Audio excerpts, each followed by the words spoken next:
avec une journée tellement intense, tellement dense, surtout la Sanegoria, la plaidoirie que nous avons fait maintenant dans le Eichal, ça ressemble à Kippour au moment de la Ne'ila, où vraiment on sort comme nettoyé de beaucoup de choses.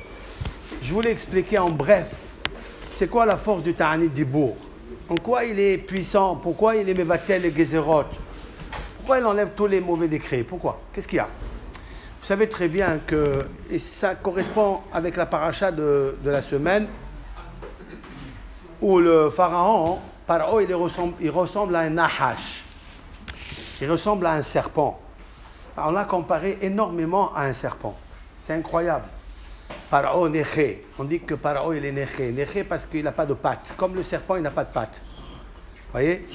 Paro Atani Magadol, plusieurs versets, on le compare à Paro. Et qu'est-ce qui est marqué dans le Tehillim? Shibartara shetan ninim. Tu as brisé la tête des serpents. Voilà, dans le Tehillim, c'est ça. En fait, quelle est la force du serpent? C'est la parole. Le serpent, il parle, il a parlé, il a induit, le Nahash a induit Hava et Adam Arishon avec la parole. C'est tout. Et nous, tous les Averot, c'est marqué dans tous les Sfarim, notamment bien sûr dans la Gemara et le Zohar, que Thilato Shel Het, comment on commence à fauter? Toujours par la parole. Toujours. Parce que c'est venu depuis la création du monde, depuis que le Nahash, il fait miroiter à l'homme des choses. C'est pour ça qu'il s'appelle Nahash. Nahash, ça ne s'appelle pas Satan. Il s'appelle Nahash parce que c'est Nehoshet. Nehoshet, c'est le cuivre. Le cuivre, c'est un miroir. À l'époque, ils n'avaient pas les miroirs qu'on connaît aujourd'hui. Ils avaient le miroir où ils se regardaient. En fait, le Nahash, il fait miroiter du fantasme à l'homme. C'est ça. Il te fait dire des choses et après, il te fait parler. Qu'est-ce qu'on a fait aujourd'hui? On s'est tu, on n'a pas parlé du tout. Et ça brise le Nahash. Je voulais vous dire une kavana qu'il faut avoir. C'est une halakha d'ailleurs. C'est une halakha. Vous savez combien on se prosterne 2 fois dans la Hamida?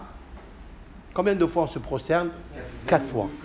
Nous avons une prosternation, donc on descend vers le bas, et après on fait une zekifa, on remonte vers le haut. Donc il y a 4 courbées et il y a un redressement. D'accord? Comment il est marqué dans le Shulchan Aruch qu'il faut faire qu'il faut tomber, il faut s'agenouiller? Comment?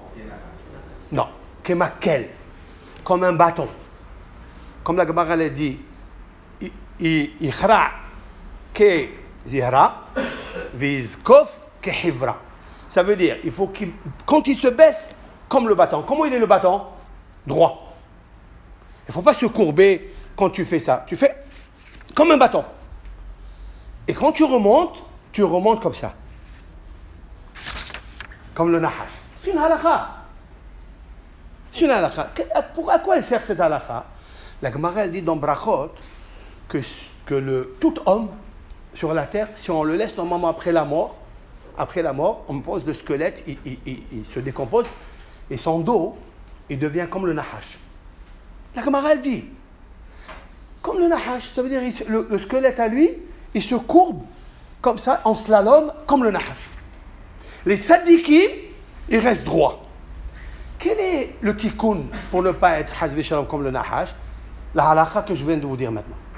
C'est une parole du Harizal dans Sha'ara Kavanot que Hagrami Vilna, il amène dans son livre Sifra des Sne'ota. C'est-à-dire, c'est quelque chose d'extraordinaire. Alors, comment on fait?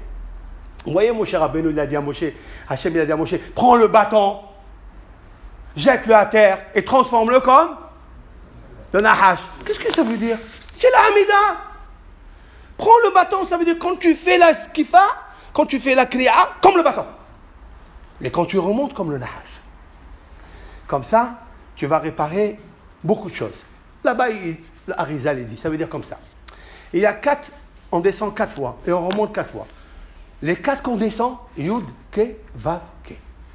Le bâton qu'il y a dans Yud, Ke, Vav, Ke, c'est lequel? C'est le Vav, bravo.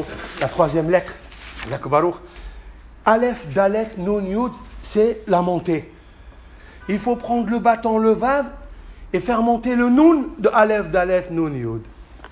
C'est le Noun qui à la base c'est le Nahash.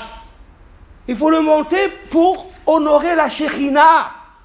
Parce que la Shekhina elle est par terre. Et c'est ça qu'on dit tout à l'heure. Quand on fait monter la Shekhina, on la fait monter comme le Nahash pour ne pas que le Nahash il ait la force. Et qu'il laisse Akadosh Baruch Hu décider dans ce monde. Vous comprenez?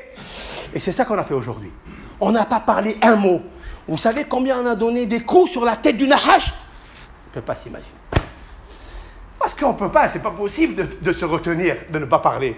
Et Baruch Hashem aujourd'hui, Pikudat al-Azhar, comme d'autres synagogues, Baruch Hashem dans le Olam entier, Sruto Gdola Shel Baal HaTi'ani Dibour qui a instauré tout ça.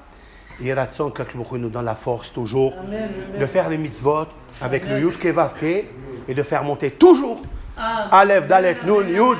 Comme ça, Akadosh soit fort. Ve'avo Mashiach Tzidkenu, Amen, Amen.